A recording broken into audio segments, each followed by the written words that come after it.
last night I saw Backrooms, the Thursday night opening night preview.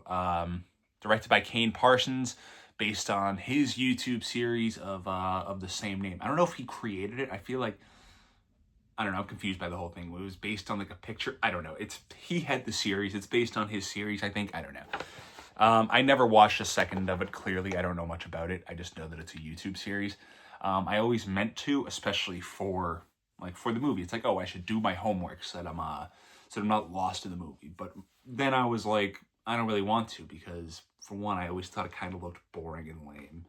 And yeah, so I just didn't want to. And two, it's like, I should not have to do homework. I should not have to watch like a 30-part series to understand the movie, because that's not how it's going to work. It's not going to be like, I don't know, it's not like Entourage or Sex in the City, where it's like, you got to know what's going on here for the movie. This is no Entourage movie, folks. That's my thoughts. That's my official take on Backrooms. Yeah, I always thought it looked lame, but it is a huge thing. I know that it's a big thing, and the people eat it up. The horror hounds love it. And I knew this movie was always going to be big. Whatever the projections were, they were always going to be $20-30 million higher, and apparently that might have been a safe guess by me, because the early projections like 2 or 3 days ago were like 40 to 45 million, and now they're up to like 80-85 million. Even like there's a chance for this movie to make $90 million opening weekend.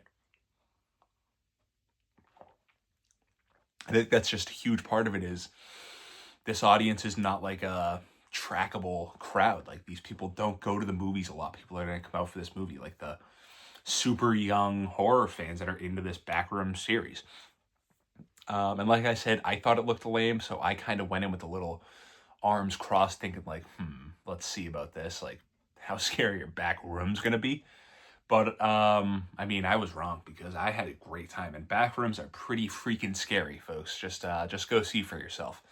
Like I said, it was Thursday night. The theater was buzzing. It was like 60% sold out, which is a good crowd. I walked in probably at 6:52, quick tangent, and the movie had already started. I know that that's late. It was a 6:40 movie, I hadn't said. So I'm 12 minutes late there, but that is not late as far as movie start times, especially at Regal in Kingston. These movies start 25-30 minutes late most of the times. And now it's become a thing where it's more sporadic. It's like some are 15, maybe 20 minutes, and then it's like 25-30. It literally is a 15-minute range.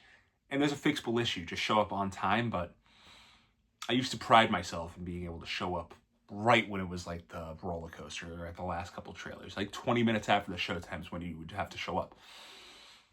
Gone are the days. Someone has to get to the bottom of this, and it might have to be me. Anyway, the theater's buzzing, and I mean, the movie right off the bat, it brings you in. The Backrooms, like, it is, these are spooky rooms, folks. These rooms are they are no joke. And this crowd was, I mean, there's oohs, there's ahs, there's gasps, there's a lot of like quiet little pockets of excited whisper, which I like at a movie. I don't like people talking in the movie, obviously. I'm not one to yap away in a movie. But when it's like opening night of a big movie, and there's like here and there, there's little like, whoa, like I like that. It just kind of adds to the overall excitement, the atmosphere to the movie. Everyone's still locked in. Everyone's still excited. Everyone's dialed in. It's just a little like, oh my God, like, this is about to happen. Are they about to do this? Is he about to see this? Are they about to do that? It's excitement. And it was a very excited crowd. So I would recommend seeing this movie as early as possible, especially this weekend, because yeah, you're going to have an excited crowd. Where am I? Where am I on my sheet? Yeah, it brings you right in. These Backrooms, they're scary. The sets are just incredible. That's like obviously what sticks out. Kane Parsons is like he created the series. Again, I don't know much about the backstory, but he's clearly just so in his element here, and he's just flexing years of like his muscles that are from years of work on the series, and it's just now he has a $10 million budget, and he's doing it on a feature scale, and the sets are so big and intricate and just going into one another, and it really is just unbelievably impressive stuff. I thought there was a chance that, I don't know, I just thought that this kind of smelt maybe like of boring. It kind of had a stinker feel to it, but couldn't have been more wrong. I could have watched Chiwetel, oh my God, Chiwetel Ejifor in the lead as Carl is just an absolute delight. He's a riot in Elite. The guy's having a ball. He's so animated. His deliveries are great. When he's so great with his face. Him exploring the back rooms, like, you would think like just a guy walking around like kind of scary rooms could get old, but that's when the movie's at its best. Like, the whole time it's just like, oh, what's he gonna see next? And that is when the movie's at its best, is when he's just exploring these back rooms.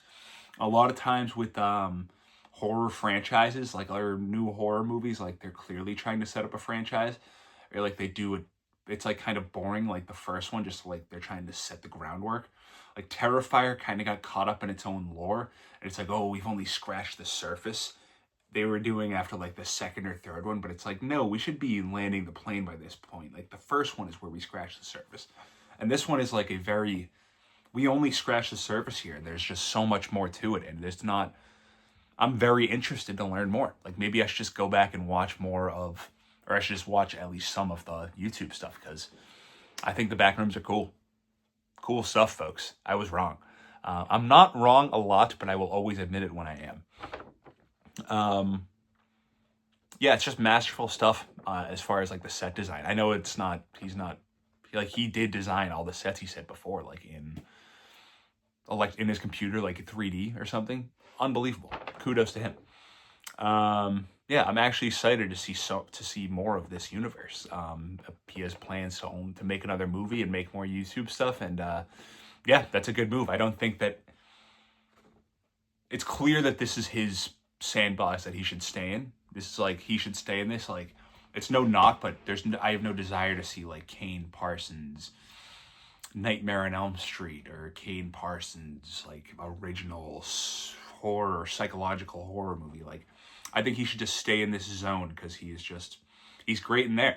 And that's also because the script, I mean, who cares? He didn't write it, but the story itself, I mean, what did they take them an afternoon? The director is 19. What's the screenwriter, 14? No, but seriously, this guy, it was written by a guy named Will Sudik. And his credits, he wrote one episode of Homeland in 2013. He wrote an episode of Origin in 2014. He wrote 10 episodes of Ash's Evil Dead in 2016. And then he wrote one episode of Westworld in 2022. The last 4 years, he's done nothing. He's sat on his thumb. I guess he wrote Backrooms these last 4 years. But in the last 10 years, he's written one episode of Westworld, and that's it before this. I don't know what kind of lottery he won to write this. I don't know if he's just friends, or if he's some sort of producer's son that they were doing a favor. Oh! And now they're hacking into my phone. I mean, but, yeah, I don't know how he got this job, and it's clear that the guy is an absolute hack. The script is very weak. It is so slapped together. Like I said, Carl is a delight, but he's just like a crazy guy. Like, there's nothing there. And then Renate Reinsve, I love her. You won't find many bigger Renate Reinsve fans than me, but her character is terrible. There's a point early on in the movie where it's like, oh, come on, we haven't seen her in a while. We got to get back to her. But then it's like, all right, enough. Literally, like, after 2 minutes with her, it's like, we're good. Her whole thing is like, she has a bad relationship with her mom. Isn't that scary? And then like we slowly learn more details, and it's like, oh my God, she's so messed up. And it's like, we could have gotten rid of all of that backstory stuff, and it would have made this thing so much tighter. Like an hour and 54 minutes. I think that might have been wrong. I think I might have remembered it wrong. I might have been dyslexic. I think it might have actually been an hour and 45. This thing easily could have been 90 minutes. Even 89, I think, would have been nice. And I feel like an idiot whenever I say this thing should have been an hour and a half. But so many movies, I feel like pretty much with any movie you could say that should be shorter. Once Upon a Time in Hollywood, there's plenty of times where it's like, all right, there's plenty of scenes where they could have tightened it up. And if this thing was 2 hours, 2.5 hours, 2 hours and 20 minutes, I feel like it would be widely thought of as one of the greatest movies of all time, and not just like, it would not just less people. It still is. I still think it's one of the greatest movies of all time. Dazed and Confused. I don't know if there's one scene, one frame you could cut out of that movie. But still, pretty much every movie. Top Gun Maverick, Babylon, Mission Impossible, The Final Reckoning. There's a lot of that you could cut out. Still a great movie. But every great movie, you can still cut some out and tighten it and make it even greater. And I think Backrooms especially, I feel like I think the Renate Reinsve, the Mary character is really, it's rough. There's the flashbacks. They are dreadful. It is so boring. It's so weird for the pacing. Like, we're running around with Carl, and then it'll, like, change to her having, like, a cup of her eating her TV dinner in front of her TV, ironically enough. I don't believe it's correct word used ironically, but and then it just cuts to her, like, thinking about her mom being sad. Like, her house got her, the first time we see her, she's looking at her house, her childhood home getting torn down, and it's like, oh my God, that's so messed up. And she takes, like, a piece of the driveway when they like put their hands into the pavement. It's so boring. That, like, my biggest critique for this movie is, like, the pace. I feel like a dork saying it, but I mean, I'm a capital C critic nowadays, 2 capital C's. The pacing is a little all over the place. Like, Carl is just ripping around these back rooms, and it's like, oh my God. And then it kind of jumps back to, like, it just kind of comes to a screeching halt with Mary. And I'm like, I'm all set. Is her name Nora or Mary? I don't know why I thought it was Nora early on. Anyway. Like, the whole character of hers, I felt like it was taken from, like, a different, much worse movie where, like, it's a scary movie about, like, her having problems with their mom. There's plenty of awful scary movies like that. Undertone. I feel like that's my go-to boring, bad, scary movie. But it felt like, I don't know, did Will Sudik have some shitty horror script that he tried to get produced for the last 10 years? And he was like, no, this is, like, the Backrooms is my chance to put this Mary therapist character in there. And the therapy scenes are obviously rough, as they are in pretty much every movie. As, like, number one example, Good Will Hunting. But like I said earlier, Chiwetel Ejifor, he is magnetic. He's unbelievable. I could have hung out with him for hours. He's crazy in the best ways. He's funny. He's deranged. He's a perfect loser. You just, like, ugh. You feel bad for him, but you also kind of just want to laugh at him. Great performance. Superstar performance. I don't know what I would have seen him in. I know he's been nominated for, I think, 2 Oscars.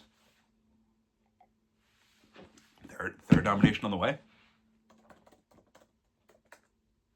God damn it. I think I messed that up. I also don't know if I have that pronunciation right. Whenever you watch those videos, that's like, how do you pronounce this name? It's all like, today we are going to pronounce this actor's name from Backrooms. He was born in, like, it's like a 2.5 minute video, and they hide, like, the 20-second blurb where they actually pronounce his name, like, 80% into it, and you got to click around for it. It's very annoying. He was nominated for 12 Years a Slave, which I have never seen, and it's like the number one been meaning to watch it ever for me. Acting credits. He's in Love Actually. Oh. He's the guy who has, like, the weird relationship with his buddy's best friend's girlfriend, I think.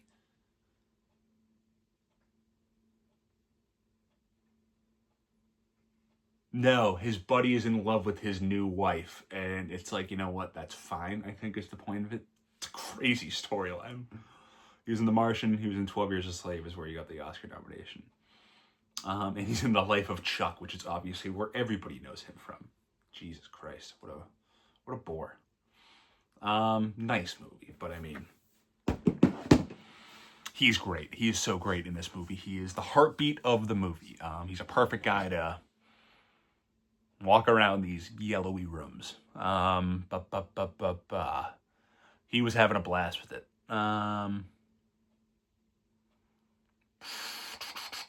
I feel like I'm all over the place within what I'm writing, within my own notes. Yeah, I will say the last 25 minutes or so is also kind of rough, and that's where, like, our guy Will Sudik had to bring it home. Is it Spodik or is it Sudik? I don't really care. But the whole, like, tying it together where it's like, should we go spoilery? Not yet. You can stick around. But there's a scene where it's like he's gone over the edge and he's so crazy and he's met his and Renate Reinsve is there, and they're encountering each other in the back rooms. This is not really spoiler you, but this whole like the final scene where like he's laying it all out and he's talking about like how crazy he is. It's not great. It really is weak. I think that if they're going to keep going with this franchise, they need another writer. They just cannot go forward with this guy. The script is like glaringly bad, especially for how great, I think, like how well made it is, like how well crafted it is, how carefully directed it is. I think that the writing is just so bad. And we're going to go spoilery now, so if you really care, I mean, get out of here. But, yeah, the best part of the ending, like the big twist, really, the part where it's like the monster is awesome. That stuff is so cool. I guess it's like a thing within the Backrooms dorks where some of them think there shouldn't be a monster there because the whole point of the Backrooms is like what's scary is what could be back there. And isn't it kind of stupid if it's like, hey, you know what could be back there? A big scary monster. Like, granted, that does like simplify, I guess, the whole thing and kind of kill like the allure of like the fearfulness of the nothingness, the scary. I don't know how scary the nothingness is. That's how I think that's well said. The fact just putting a big scary monster back there, but I mean, it's a movie. So I think for the end, you should probably have a big scary monster running around the scary movie. If there was nothing down there, I actually think it would have been fine. But this monster was awesome. We're in spoiler land, so we're giving it away. This is actually a spoiler I had for myself going into it, is I saw that the guy who played the monster is in it, and it's the guy who plays the monster in Alien Romulus. He's the huge guy, the huge skinny basketball player.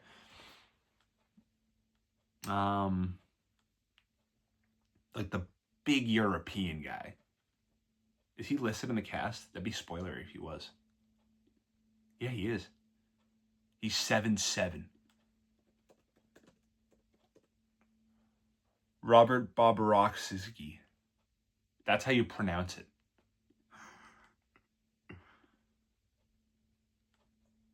This guy. He went viral in like what? 2016? Yeah, this guy. And he's an Alien Romulus. He plays the alien. The xenomorph. It's very cool. And I saw that before, and when I saw that he was in it, that was like the one thing really keeping my excitement up. The fact that I was pretty certain there would be a monster at the end. So that was great. And the monster itself was so sick. Him just being giant, like the evil spirit of Carl. I don't know. Whatever he was, it was awesome. He looked so freaky, but I will be the one to raise the point. It was a teensy bit problematic of Robert Bobrovsky to perform in blackface. I think that we could have found an African American gentleman to play this part. I don't think that you needed to have him playing a version of Carl because it's a teensy bit problematic. I don't know, folks. Let's get that hashed. Let's try to cancel Robert Bobrovsky. In the end, I did really like it. The whole Mark Duplass angle, I think that's in Spoilerland. You really can't, like the doctors looking at the back rooms. I love that. Or not, I didn't love that. I really liked it. I like every time they show that, I thought it was like, ooh. Like, it's nice that, I don't know. They showed a perfect amount of that, like 60 seconds, 3 minutes total maybe. I thought it was cool, and I love Mark Duplass. I liked seeing him.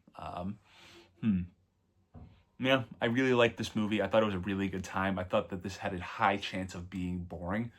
And granted, the third act had a little bit of like, my eyes got a little heavy, but then we really landed the plane. I said the last 25 minutes, but it's really like the last 25 of the last 35 minutes, because the last 10 minutes I did really like and I thought were really cool. And they landed the plane 100%. Yeah, it's really exciting times, especially for the horror movies, that like these studios are taking chances on these young people. And it's not just like it's a genre. So much of it is just remake after remake and reboot and revival and legacy sequel, like the Halloweens and the Screams. And I mean, I'd like to get a Friday the 13th reboot, but there's so much of that. And it's nice that there's two hits. There's two massive This is original. I'm going to call this original, even though it's some sort of IP.